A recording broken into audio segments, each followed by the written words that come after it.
నా కూతురు కోసం చేసిన ఈ చికెన్ కర్రీ ఎంత బాగా కుదురుతుందని నేను అస్సలు ఎక్స్పెక్ట్ చేయలేదండి. టేస్ట్ అయితే అసలు ఎంత బాగుందంటే పెద్ద పెద్ద పీసులతో కర్రీ అయితే చేశానండి. హాయ్ హలో నమస్తే అండి అందరికీ. నేను ఈ వీడియో వచ్చేసి మా అమ్మాయి పుట్టినరోజుకి చేశానండి. అయితే మా అమ్మాయి పుట్టినరోజుకి ఏమేమి వెరైటీలు చేశానో ఈ వీడియోలో చూసేద్దాము. అలాగే మా అమ్మాయి హాస్టల్లో ఉంది కాబట్టి హాస్టల్లో ఈ ఐటమ్స్ అన్నీ వండుకుని తీసుకువెళ్ళానండి. మరి ఏమేమి వండానో ఏంటో ఈ వీడియోలో చూసేద్దాం. అలాగే మనం స్టోరీ కూడా వినేద్దామండి. అనుకుని బందాం స్టోరీ వినేద్దాం. మరి కొత్తగా చూస్తున్న వాళ్ళైతే మన ఛానల్ని సబ్స్క్రైబ్ చేసుకుని ఫస్ట్ నుంచి వీడియోలు చూసినట్లయితే స్టోరీ మీకు అర్థమవుతుందండి. ఇప్పుడైతే స్టోరీలోకి వెళ్ళిపోదాం. అంతలో అక్కడ భోజనం చేస్తున్న జనం లేచి నిలబడ్డారు.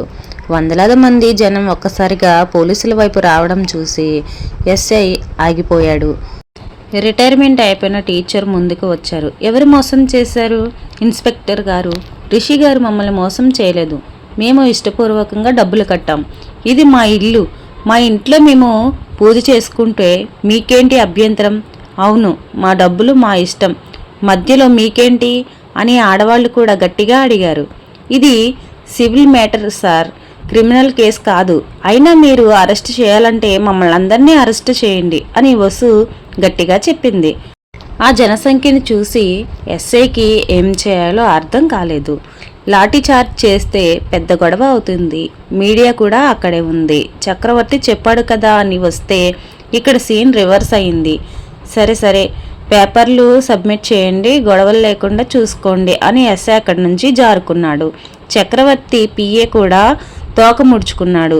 జనం చప్పట్లు కొట్టారు. ఇది కొట్లాటతో వచ్చిన గెలుపు కాదు, ఐకమత్యంతో వచ్చిన గెలుపు. రిషి వసుధ వైపు చూసి నవ్వాడు. నువ్వు చెప్పింది నిజమే. వేళ్ళు బలంగా ఉంటే ఏ గాలి వానకైనా మనం పడగొట్టలేం. ఆకాశం కింద ఏకాంత సాయంత్రం అయ్యింది. జనం మెల్లగా ఇళ్లకు వెళ్ళిపోయారు. కూలీలు తమ కోసం వేసుకున్న టెంట్లలో విశ్రాంతి తీసుకుంటున్నారు. రాఘవవర్మ గారు, పార్వతమ్మ గారు గెస్ట్ హౌస్కి వెళ్లారు. రిషి వసుధ మాత్రమే ఆ సైట్లో ఒక పెద్ద సిమెంట్ పైప్ మీద కూర్చున్నారు.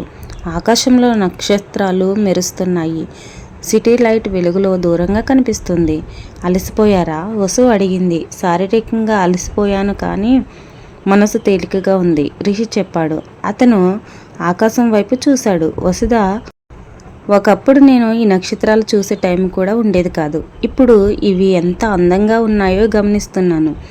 వసుధ అతని చేతిని తన చేతిలోనికి తీసుకుని, రిషి గారు, మీరు గమనించారో లేదో, ఈరోజు మీరు చాలా నవ్వారు. ఆ నవ్వు మీ కళ్ళల్లో కనిపించింది. రిషి ఆమె వైపు తిరిగి, వెన్నెల వెలుగులో ఆమె ముఖం ప్రశాంతంగా ఉంది.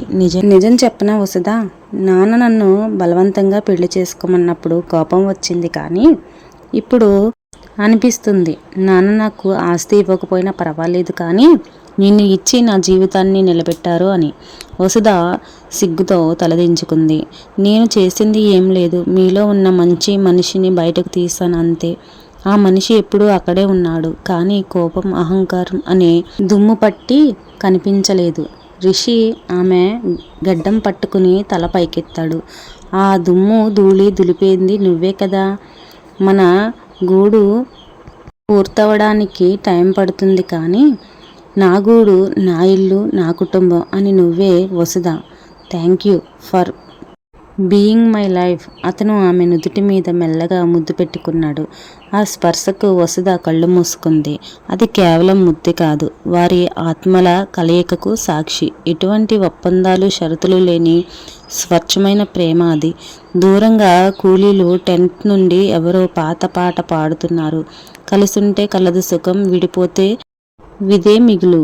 రిషి వసుధ భుజం మీద తలవాల్చాడు. ఆ రాత్రి అతనికి ఏసీ గది లేదు, మెత్తటి పరుపు లేదు, కానీ ఆ సిమెంటు పైపు మీద భార్య పక్కన నక్షత్రాల కింద అతనికి దొరికిన నిద్ర గత 10 ఏళ్ళలో ఎప్పుడూ దొరకలేదు. ఆ అనుకుని బంధం ఇప్పుడు విడదీయలేని బంధం, పేగుబంధంలా మారింది. 6 నెలలు గడిచాయి. హైదరాబాదులో శివారిలో ఆ డంపింగ్ యార్డ్ పక్కన ఉన్న స్థలం ఇప్పుడు పూర్తిగా మారిపోయింది. ఒకప్పుడు చెత్తకుప్పలాగా ఉన్న ప్రదేశం ఇప్పుడు గూడు ప్రాజెక్ట్ నిర్మాణం పనులు కలకల్లాడుతుంది. పిల్లర్ నిర్మాణం పూర్తయింది. స్లాబ్ వేసి దశకు చేరుకుంది. రిషివర్మ ఒకప్పుడు ఏసీ గదుల్లో కూర్చొని బ్రాండెడ్ సూట్ వేసుకుని కార్పొరేట్ సీఈఓలతో ఇప్పుడు పూర్తిగా మారిపోయాడు. ఎండలో కమిలిపోయిన చర్మం, జీన్స్ ప్యాంట్, ఒక కాటన్ షర్ట్, తలకి పసుపు రంగు సేఫ్టీ హెల్మెట్. అతని చేతిలో ఐప్యాడ్ బదులు బ్లూ ఫిన్ రోల్ ఉంది. ఏమయ్య నరసింహులు, ఆ మూల పిల్లర్ క్యూరింగ్ సరిగ్గా జరగలేదు చూడు. సిమెంట్ గట్టిపడాలంటే నీళ్లు బాగా తగలాలి. మనిషిలాగే రిషి ఒక మేస్త్రిలా మందలిస్తున్నాడు. అలాగే బాబుగారు, ఈ ఎండకు మనుషులే దాహం తీరట్లేదు, ఇంకా రాళ్ళకేం తీరుతుంది నరసింహులు నవ్వుతూ అన్నాడు. రిషి కూడా నవ్వాడు. అతను నవ్వులో ఇప్పుడు క్రూరత్వం లేదు. కూలీలతో కలిసి మట్టిలో కూర్చుని టీ తాగడం, వాళ్ళ కష్టసుఖాలు తెలుసుకోవడం అతనికి అలవాటైపోయింది. సాయంత్రం అయితే చాలు అందరూ అతన్ని రిషిబాబు అని కాకుండా రిషి అన్న అని పిలుస్తున్నారు. ఆ పిలుపులో ఉన్న ఆప్యాయత అతనికి కోట్ల రూపాయలు బోనస్ కంటే ఎక్కువ ఆనందాన్ని ఇస్తుంది. రిషి, వసుధ ఆ సైట్కి దగ్గరలోనే ఒక చిన్న ఇల్లు అద్దెకి తీసుకున్నారు. అది ఒక పెంకిటిల్లు, 2 గదులు మాత్రమే ఉంటాయి. ఒక ఆదివారం మధ్యాహ్నం ఎండ మండిపోతుంటే రిషి చొక్కా విప్పేసి బనియన్ మీద హాల్లో కూర్చుని విసినికర్రతో విసురుకుంటున్నాడు. కరెంట్ లేదు. వసుధ, ఈ కరెంట్ వాళ్ళు నన్ను టార్గెట్ చేశారా ఏంటి? ఆదివారం కూడా పవర్ కట్ అయిందేంటి? రిషి చిరాకు పడ్డాడు. వసు వంటింట్లో నుంచి మజ్జిగ గ్లాస్తో వచ్చి, ఎండాకాలం కదా రిషి గారు, లోడ్ ఎక్కువై కట్ చేసి ఉంటారు, ఈ మజ్జిగ తాగండి, చల్లగా ఉంటుంది. రిషి మజ్జిగ తాగి ఖాళీ గ్లాస్ పక్కన పెట్టి, వసు, నేను ఒక నిర్ణయం తీసుకున్నాం, మనం ఏసీ కొందాం. నా దగ్గర కొంచెం సేవింగ్స్ ఉన్నాయి. ఈ ఉక్కపోత నేను భరించలేను. వసు నవ్వింది. ఏసీనా? ఈ పెంకిటిల్లో ఏసీ ఎక్కడ పెడతారు? సందులో నుండి కూలింగ్ అంతా బయటకు పోతుంది. అనవసరం ఖర్చు అయితే కూలర్ కొందాం. రిషి పట్టుబట్టాడు. కూలర్ వాడితే మీకు జలుబు చేస్తుంది, ఆ శబ్దానికి నిద్ర పట్టదు. వసు మళ్ళీ అడ్డు చెప్పింది. నేను వెట్టువేళ్లు తెచ్చాను, కిటికీకి కనెక్ట్ అయ్యేలాగా కడదాం. వాటి నుండి నీళ్లు చల్లితే వచ్చే గాలి ఏసీ కంటే చల్లగా ఆరోగ్యంగా ఉంటుంది. రిషి మొహం చినబోసుకున్నాడు. నీ పొదుపు పాడుగాను. నేను ఒకప్పుడు సెంట్రల్ ఏసీలో బతికిన వాడిని. ఇప్పుడు గడ్డివేళ్లు గాలి పీల్చుకోవాలా? అలవాటు మార్చుకోవాలి బాబుగారు. వసుధ అతని పక్కనే కూర్చుని అతని చీరకొంగుతో అతనికి విసరడం మొదలుపెట్టింది. మనం ఇప్పుడు ఆదా చేసే ప్రతి ఒక్క రూపాయి మన ప్రాజెక్టుకి, మన భవిష్యత్తుకి ఉపయోగపడుతుంది. కొంచెం ఓపిక పట్టండి. గూడు పూర్తయ్యాక మన ఫ్లాట్లో ఏసీ పెట్టించుకుందాం. ఆమె విసురుతుంటే వచ్చిన గాలికి, ఆమె దగ్గర నుండి వచ్చిన మల్లెపూల వాసనకి రిషి కోపాన్ని కరిగించేశాయి. నువ్వు పక్కన ఉంటే ఏసీ అక్కర్లేదు. రిషి ఆమె చేతిని పట్టుకున్నాడు. కానీ ఒక మాట, నీ పొదుపు సూత్రాలు మరీ ఎక్కువ అవుతున్నాయి. మొన్న మార్కెట్లో బెండకాయల కోసం గొడవ పడ్డావు. 5 రూపాయలు తగ్గించమని అడిగాను రిషి గారు. గొడవ పడలేదు. వసుధ బుగ్గలు ఉబ్బించి చెప్పింది. సర్లే తల్లి, నువ్వే గెలిచావు. కానీ ఈరోజు లంచ్లో ఏం చేసావు? నాన్ వెజ్ ఏమైనా ఉందా? రిషి ఆశగా అడిగాడు. వసు ముఖం ఒక్కసారిగా మారింది. నాన్ వెజ్ వాసన తగులుతుంటే నాకు వాంతి వస్తుంది. ఈరోజు పప్పు ఆవకే చాలు. అదేంటి, పోయిన వారం చికెన్ కావాలని అడిగావు కదా?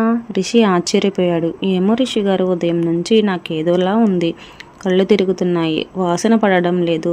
వసుధ నుదురు పట్టుకుంది. రిషి కంగారు పడుతూ, ఎండ దెబ్బ తగిలిందేమో, నువ్వు సైట్కి రావద్దు అన్నాను కదా, పద హాస్పిటల్కి వెళ్దాం. పర్లేదు, కాసేపు పడుకుంటే తగ్గుతుంది.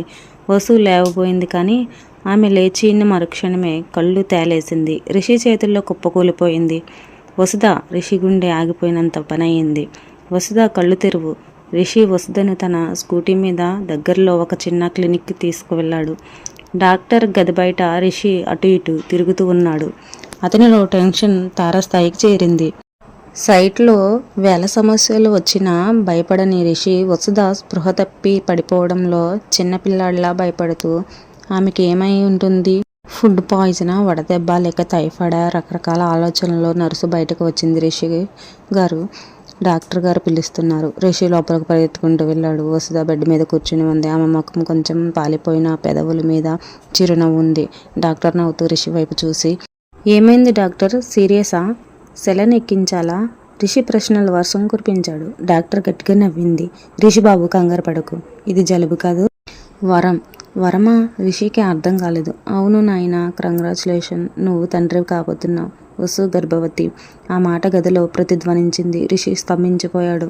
అతని మెదడు ఆ మాటను ప్రాసెస్ చేసుకోవడానికి కొన్ని సెకండ్లు పట్టింది. నేను తండ్రినా? రిషి వసుధ వైపు చూశాడు.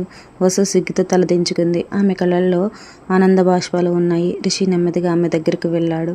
ఆమె చేతిని తన చేతిలోనికి తీసుకుని నిజమేనా వసు అని గుసగుసలాడాడు. వసు తల ఊపింది.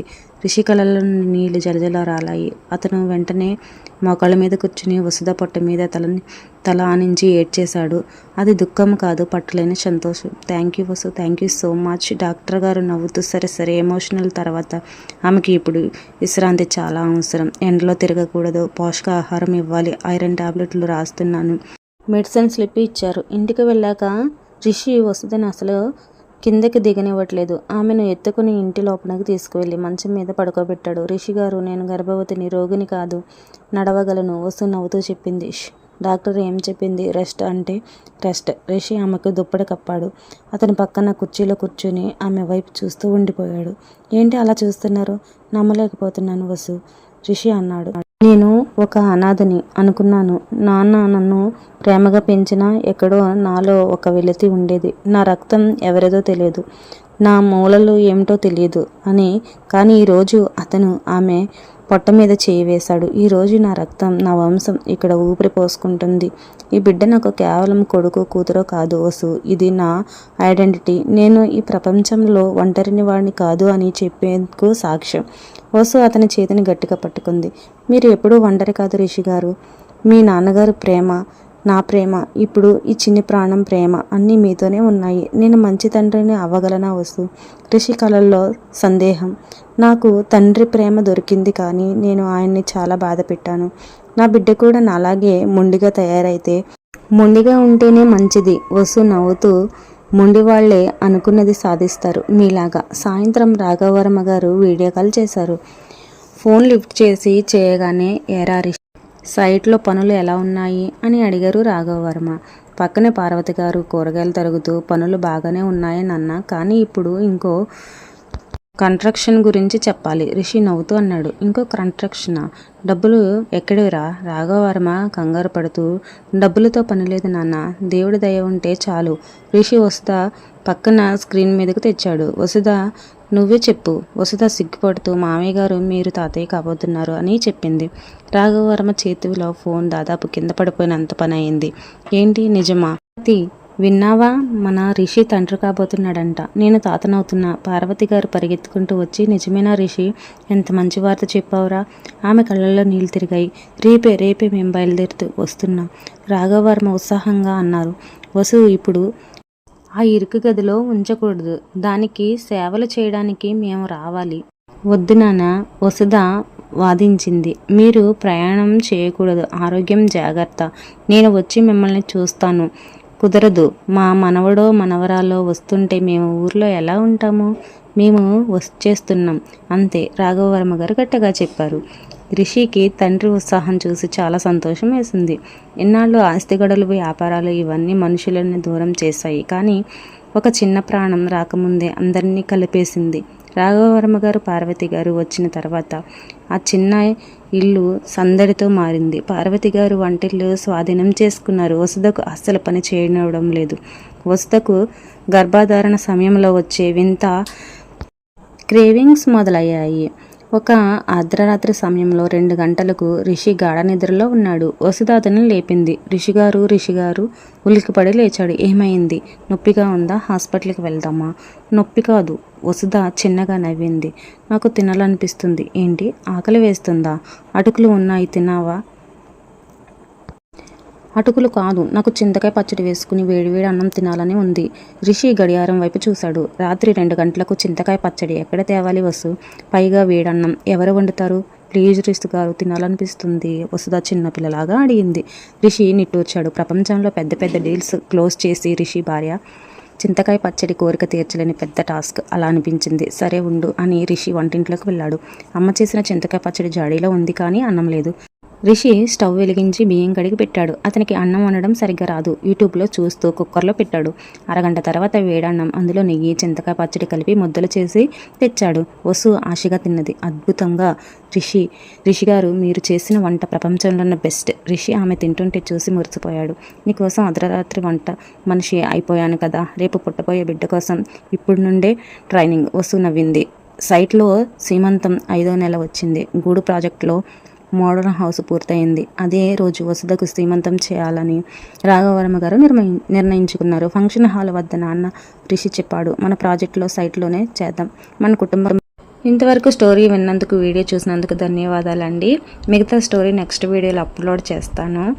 అయితే మరి ఈ స్టోరీ కనుక మీకు నచ్చినట్లయితే మీ ఫ్రెండ్స్ అండ్ ఫ్యామిలీకి షేర్ చేయండి. వీడియో నచ్చితే లైక్ చేయండి, అలాగే సబ్స్క్రైబ్ చేసుకోండి.